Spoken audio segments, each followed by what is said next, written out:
আজ আমি খুবই মজাদার একটি ধনিয়া পাতার ভর্তা রেসিপি শেয়ার করব। এর জন্য দেখো সবকিছু আমি এখানে গুছিয়ে নিয়েছি। তো ভর্তাটা বানানোর জন্য আমি যে চুলায় একটা কড়াই বসিয়ে দিয়েছি। এখন কড়াইতে অল্প পরিমাণে পানি দিয়ে দিব। আর এই তো পানিটাতে কিন্তু বলক চলে এসেছে। এখন আমি এতে আলু দিয়ে দিচ্ছি। মাঝারি সাইজের একটা আলু আমি এভাবে কেটে রেখেছিলাম।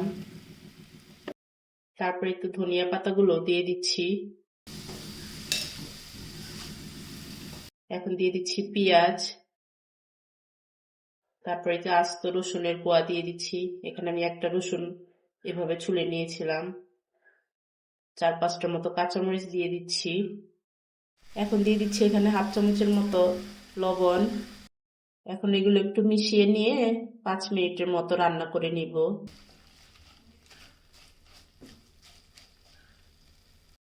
এখানে পানিটা এমন ভাবে দিতে হবে যাতে ওই যে একটা আলু দিয়েছি আলুটা যেন ভালোভাবে সেদ্ধ হয়। তো 5 মিনিট পর দেখো তো পানিটা কিন্তু অনেকটাই শুকিয়ে গেছে।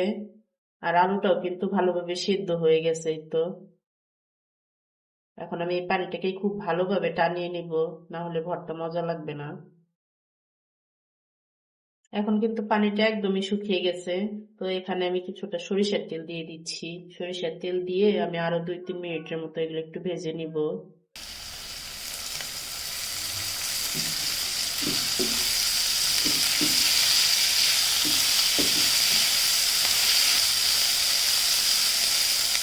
তো আমার ভর্তাটা কিন্তু বাটার জন্য এখন রেডি।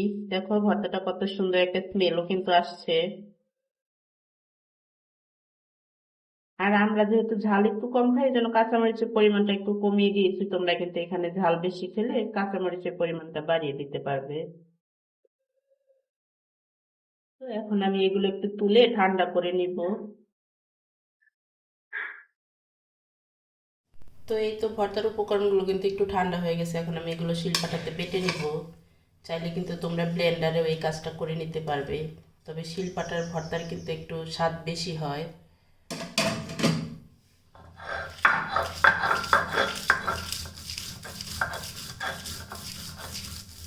তো ভর্তাটা কিন্তু মোটামুটি বেটে নিয়েছি আমি। এখন এখানে কিছু কাঁচা পেঁয়াজ দিয়ে দিচ্ছি। পেঁয়াজগুলোকে আমি হালকা করে একটু বেটে নিব, একটু মিহি করবো না এগুলো। আর আমার কাছে লবণটা একটু কম মনে হয়েছে, সামান্য একটু লবণ দিয়ে দিলাম।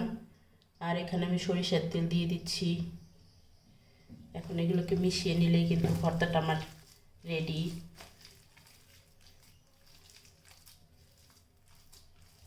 এই তো সব কিছু মিশিয়ে নেওয়া হয়ে গেছে।